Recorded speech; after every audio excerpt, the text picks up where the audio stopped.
ಸನ್ಮಾನ ಮಾಡಿ ಬರ್ತೀನಿ ಮೇಡಮ್ ಸರ್. ನಿಮ್ಮ ಮಾತಿಗೆ ಒಂದು ಗೌರವ ಎಷ್ಟು ಅಂತ ಮೊನ್ನೆ ಒಂದು ಪ್ರಶ್ನೆ ಕೇಳಿದ್ರಿ ಮೇಡಮ್. ಹೆಣ್ಮಕ್ಳದು ಸ್ಯಾನಿಟರಿ ಪ್ಯಾಡ್ ಬಗ್ಗೆ ನಾನು ಬರುವಾಗ ಮಧು ಬಂಗಾರಪ್ಪ ಅವರ ಕಚೇರಿಗೂ ಫೋನ್ ಮಾಡಿದ್ದೆ ಮತ್ತು ದಿನೇಶ್ ಗುಂಡೂರಾವ್ರ ಕಚೇರಿಗೂ ಫೋನ್ ಮಾಡಿದ್ದೆ. ಟೆಂಡರ್ ಆಗಬೇಕಂತ ಈ ಸರಿ ಕಳೆದ ವರ್ಷ ಕೊಟ್ಟಿದ್ದಾರೆ. ಬಿಕಾಸ್ ಅದಾಗಲಿಲ್ಲ ಅಂದರೆ ನಾನೇ ಲೆಟ್ರ್ ತಗೊಂಡೋಗಿ ಕೊಡೋನು ನಿಮ್ಮ ಹೆಸರು ಹೇಳ್ಬಿಟ್ಟು ಮೇಡಮ್. ನೀವು ಮೊನ್ನೆ ಪ್ರಶ್ನೆ ಕೇಳಿದ್ರಿ. I take everything very seriously madam. ವಿರಾಜಪೇಟೆನಲ್ಲಿ 400 ಬೆಡ್ಡಿನ ಹಾಸ್ಪಿಟ್ಲ್ ಆಗಿದೆ, ಮೊಳಕಾಲ್ಮೂರಲ್ಲಿ 400 ಬೆಡ್ಡಿನ ಹಾಸ್ಪಿಟ್ಲ್ ಆಗಿದೆ. ಇನ್ನೂ ಹೇಳ್ತಾ ಹೋದ್ರೆ ಪಟ್ಟಿ ಉದ್ದ ಇದೆ, ಅದಿರಲಿ ಮೇಡಮ್.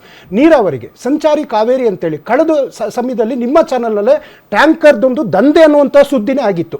ಈ ವರ್ಷ ಸುದ್ದಿ ಬರಲಿಕ್ಕೆ ಸಾಧ್ಯ ಇಲ್ಲ, ಯಾಕೆಂದರೆ ರಾಜ್ಯ ಸರ್ಕಾರನೇ ಮನೆ ಬಾಗಿಲಿಗೆ ಟ್ಯಾಂಕರ್ ಕಳಿಸುವಂಥ ಸಂಚಾರಿ ಕಾವೇರಿ ಅನ್ನುವಂಥ ವ್ಯವಸ್ಥೆ ಮಾಡಿದೆ.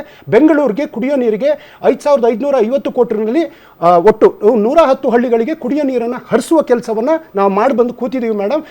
ಬಾದಾಮಿನಲ್ಲಿ ಒಟ್ಟು 1400 ಕೋಟಿ ರೂಪಾಯಿ ವೆಚ್ಚದಲ್ಲಿ ಏತ ನೀರಾವರಿ ಕಾಮಗಾರಿ ಮುಗಿದಿದೆ.